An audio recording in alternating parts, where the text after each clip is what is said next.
says right here, here's where I'm at. Use this formula to calculate the state tax on items bought on the internet and sent to this state, okay? So, we are going to use this. This is our formula right here. I would like you to put a little arrow there, and I want you to write the word formula, because we need to understand that formulas aren't just things like finding area and perimeter. There's also like money formulas. This helps us to be able to figure out how much tax we're going to have to pay. So we have Tara who lives in Pennsylvania, and she's going to buy a shirt for $20. What is the tax that Pennsylvania charges? Now they're not asking for the percentage. They're asking you to find how much tax will Tara have to pay on this $20 shirt. So what's the tax rate in Pennsylvania? 6%. Okay, so let's go over here and let's put 6%. She's going to have to pay 6% of that $20. What is 6%? Can we just take 6 times 20? Yeah, let's do that. What's 6 times 20? What's 6 times 20? 120. Do you think Tara is going to be willing to pay $120 sales tax on that $20 shirt? If she is, she's a crazy girl. That's nuts. Would you pay 6 times as much for a shirt, just the sales tax, as you would for the shirt itself? No, I hope our world never gets to that. We're going to need really high-paying jobs if that's the case.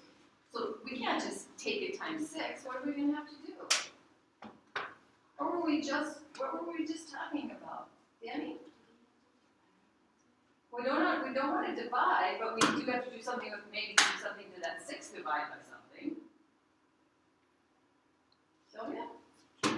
Not subtract. We're not going to do any subtracting. 0? Add? No, we're not going to do any adding. Danny?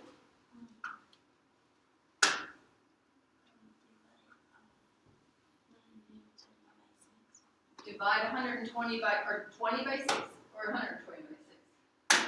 20 by 6. See, you're under recording. That's irritating to the person who's listening to the recording. Divide 20 by 6. No. What is 6%? I said we have to either rename it as a decimal or as a fraction. So which one do you want to use? The decimal or the fraction? What did we just practice with, Danny?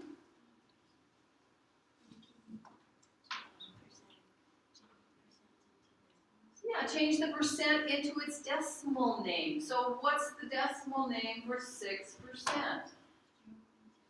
0.06. So we're going to say 6% is the same as 0 and 6/100ths. So we have to think of, remember what I said, we can think of percent out of 100. So it's like putting the 6 over 100 and saying we have 6/100ths. So we can either multiply by the fraction 6 over 100, or we can use its decimal name. So let's go now and work with our formula. It says T equals R times C. Well, T stands for what? The tax you're going to pay. R stands for the rate, but that rate cannot be in percent form. It has to be in decimal or fraction form. And the C stands for cost of the item. Okay, so do we know the tax? Do we know how much tax Tara is going to pay? Isn't that what we're trying to find out? So T is going to go here. We're looking for how much tax Tara has to pay. What's the rate in Pennsylvania? 6%, which is 0.06. We have to use its decimal name. And how much is that shirt she's buying? The cost of the item is $20. Okay? So now we're going to come over here, and we're going to say we got to take 20 times 0.06. Go ahead and do that. We just practiced 6 problems of that.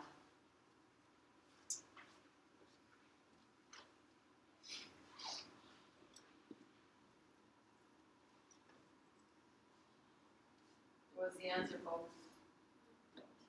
1.2, 1 2/10. You should have, when you multiplied it, it should have come out to this. We have to go back to, we have 2 decimal places to account for. So the tax, T equals, how would we label that? This is money. Dollar, yeah. $, $1 Now, if I were Tara, I'd be a lot happier to pay $1.20 sales tax than $120. How do you feel? Talks out religious. Okay, that $1.20 is outrageous? No. Oh, $120 is outrageous, isn't it? Okay, any questions? Okay, you try the next one on your own then. Now that we see if we can do, get this one set up. What do we have to do? So the first thing you gotta do is figure out the percent. Rename that as its decimal name.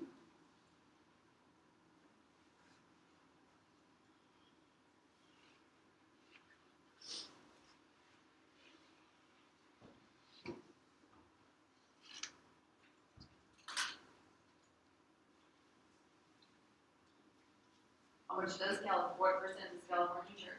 8. Oh, okay.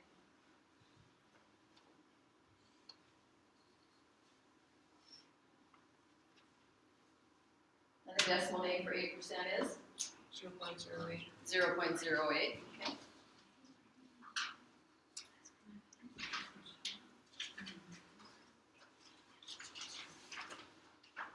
And we're looking for how much tax Craig's going to pay.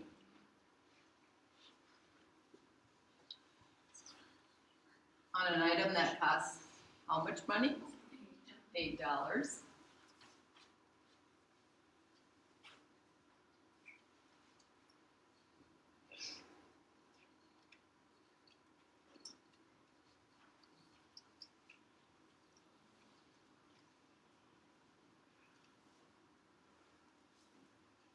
Does order matter in multiplication? Do you have to set up your multiplication problem exactly like I did? Yes. No. Order does not matter. Order does not matter. If you wrote it like this, you don't need to be erasing it. You're going to get the same answer. And that answer is what? What is that answer? Wait. 64 cents. 64 cents. So what does it come out for the multiplication problem first? How does 64 cents look like as dollars? 0.64. Yeah, 0.64, isn't it? Yeah, so this should multiply out to be 0.64, whichever setup you did. So we have t equals, and like Wade said, if it's written with a dollar sign, that's when it is the 0.64, because we were taking $8 times that. So if we're going to use the dollar sign, we write it with its decimal name. What do we do if we want to use the cent sign? This is important that we understand this, okay? What do we do if we want to use the cent sign? We know what the cent sign looks like, but how are we going to write the number? Sam? Just 64. Yeah, just 64. So I'm just going to get this out of my way here so I can show you that there is a difference between, they both mean the same thing, but there's a difference between the way we write them. We don't have the decimal in there if we're going to use the cent sign. We have the dollar sign in if we're going to use the decimal. Okay? Questions? Okay, let's do one more. Okay? Which one do you want to do? Do you like Georgia, Alaska, or Louisiana best? Alaska. Oh yeah, let's start thinking about winter. Alaska. Okay. What's the tax rate in Alaska? 0%? Oh, that's why you chose Alaska. How clever. 0% is what as a decimal? 0.00 or good old 0, right? Yeah. I mean, it's, okay. So now Neil is going to buy rain boots for $50. So we're going to have to take, we're looking for the tax, of which we're going to take 0.00, that's the tax rate, times that $50 for the rain boots. So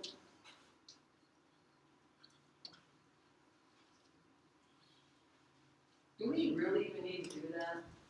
Why not? Because anytime 0 is 0, there's not going to be any tax. The tax is going to be $0 or 0 cents. Yeah, Just like this problem made 0 cents. yeah, just like it made 0 cents. No, the idea is you want to buy stuff from Alaska, right? Okay. Another state I know that, well, unless they've changed it, that doesn't have sales tax is Nevada. Anybody know of any others? Okay, let's go to the backside. We're going to do our second learning goal, which is not using formulas now, but back to using proportions. And we're going to use them with scale drawings, and you're going to need a ruler so that you can make nice drawings. Okay?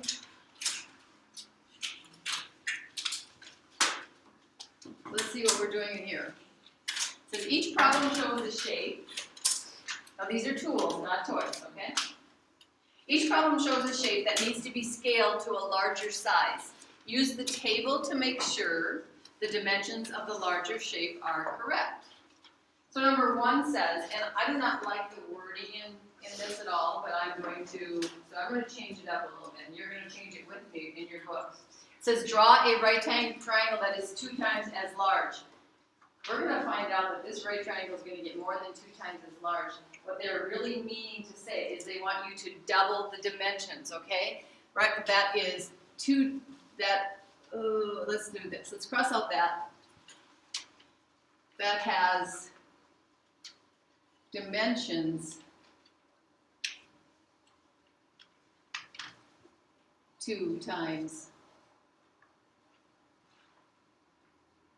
as large. That's bad wording. Don't want you to be misled, because we're going to discover something when we actually draw this triangle, that the triangle does not get 2 times bigger.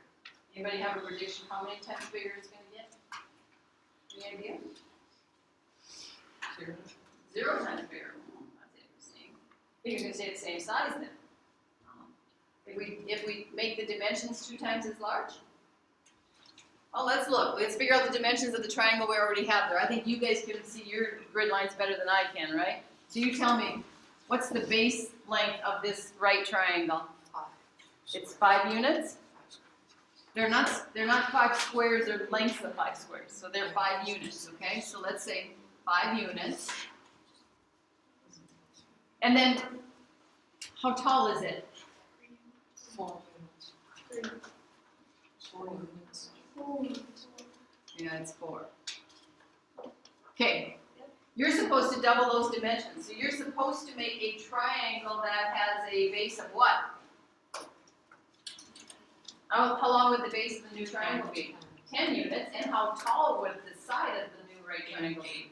8 units. Make that triangle on your papers.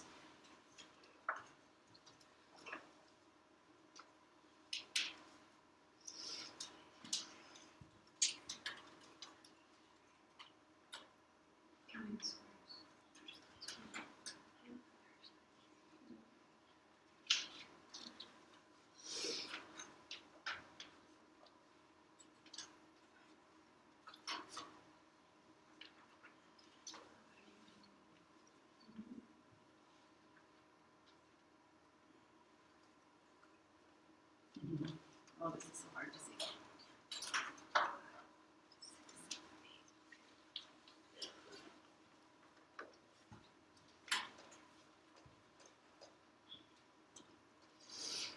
So when you're done, since the dimensions got 2 times larger, I hope you discovered that the triangle got larger.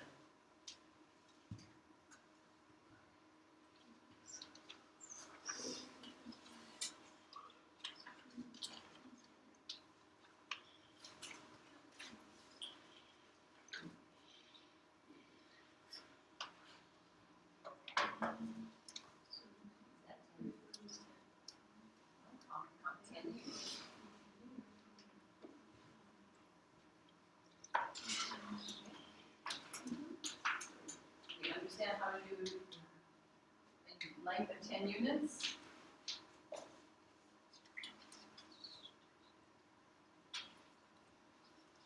Okay, now tell me something. Does the triangle look 2 times bigger?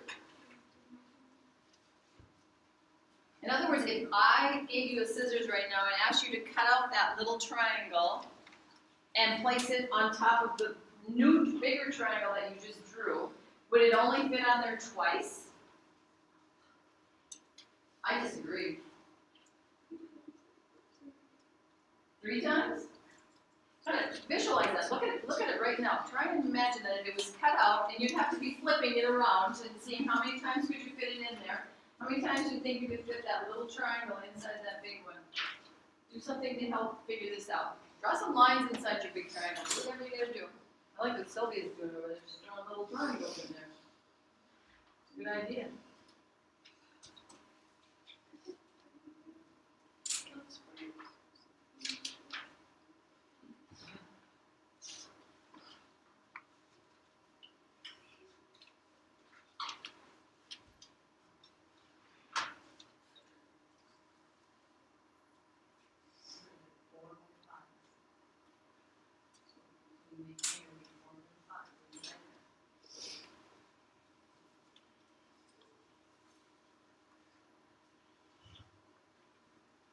Even if you have to just, even if you could get it kind of partly, you should be able to get to the point where you say, I think this is how many would fit in there.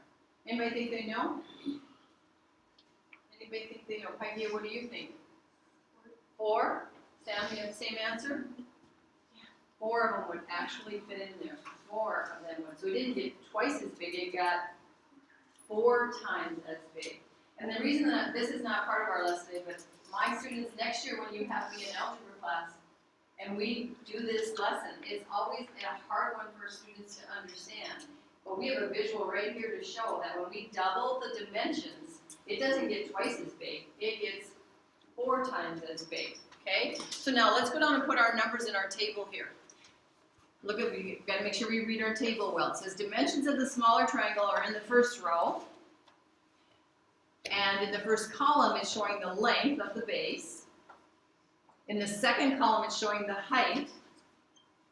So dimensions of the smaller triangle, let's follow that across. It's 5 units long, the base, and how tall is it? 4. Now the second row shows the dimensions of the larger triangle. So our larger triangle's base went to 10. And how high is our larger triangle's side? 8. Okay. Now, they said use the table to verify that we have, good answers. So basically, what this is this is a proportion. We can put an equal sign right here. Go ahead and do that. Put an equal sign there. When you compare 5 to 10, when you compare 5, or no, I write a 4 and I say a 5. When you compare 5 to 10, let's do this off to the side. That is the same as comparing 4 to 8. When you compare 5 to 10, that is the same as comparing 4 to 8. Do you agree? Because what happens when we go from here to here, is that nice? No, we don't want to do horizontal, it doesn't look like. Remember, there's a vertical strategy and a horizontal strategy in proportions. Again, if we want to go from here to here, is that nice? Yeah, what is it? Times 2. Yeah, times 2. And isn't that what we did? We doubled the dimensions, didn't we? Okay. Okay, let's do the rectangle one. Draw a rectangle that is 3 times as large. Okay, before we draw, would you like to predict for me how many times bigger that rectangle is really going to get? Is it going to get 3 times bigger? Wait. Yeah, just 3 times bigger. In other words, only 3 of the little rectangles are going to fit inside of our new bigger rectangle. Kira? 4 times bigger. 4 times bigger. 4 times bigger. Anybody else have a prediction? Maybe. What? Maybe 6 times. Maybe 6. Oh, now it's getting larger. Anybody else? Well, okay, let's just go to work then. Let's see. How big is our rectangle right now? 2. 4. And how high is it? 2. 2. It's a 4 by 2 right now. We're supposed to do what? Make it 3 times. 3 times. I don't like the way it says 3 times as large again, but we're not going to spend our time writing that differently. We already know that they don't know what they're talking about. We're going to make the dimensions 3 times bigger. And so how long is this new rectangle gonna be? Let's go down here, and let's do our table first maybe. If the base is 4 units and we're supposed to make it 3 times as big, how long should it be? 12. 12, because we're gonna multiply by 3. We're gonna take it times 3. Well, if we take that one, the larger, look, I'm putting it in the wrong spot. Don't do the same thing I just did. We're taking it times 3. They already had it there for us, didn't they? How high is our little rectangle? 2. 2, so we have to take that times 3. 3, and that's going to be 6. 6. Okay, draw a new rectangle that is 12 units by 6 units. Draw a new rectangle 12 units by 6 units.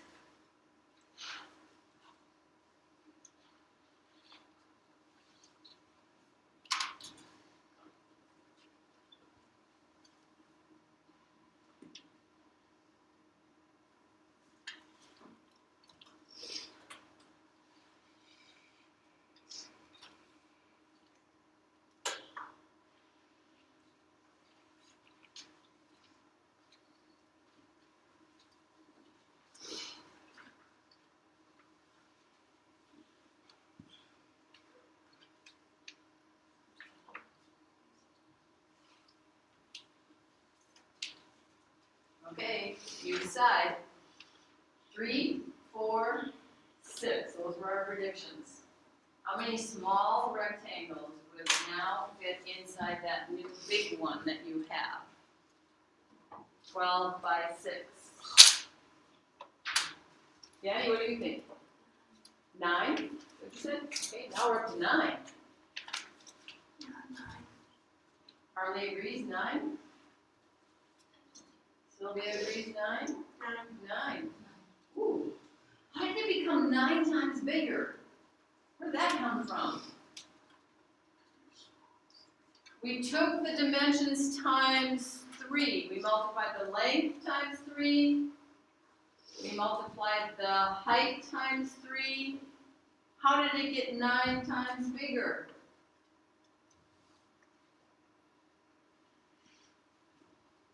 Danny? 3 times 3 is 9. We introduced times 3 twice. 3 times 3 is 9. That's why it got 9 times bigger. Okay? So, when we are creating, these are called what kind of figures? See if you can find something on the page that tells me what kind of figures these are. Scale drawing? Well, these are scale drawings. What kind of figures did we create though? They gave us a figure, we created a new one. What relationship do the two that we have on the same grid have? Does it say? Anybody know what kind of relationship they have? No, it doesn't tell you anywhere. But we should know this from former math classes. Starts with an S. Similar. Yes, scale drawing starts with an S too. Scale drawings create similar figures. Oh, I see. So, scale drawings, scale factors, when we do scale drawings, we create similar figures. So that's what happened here. Okay, I want you to get your rulers passed to the front and pass your workbooks to the back. Put them on the table, the last person put them on the table behind you, and I will get them put away.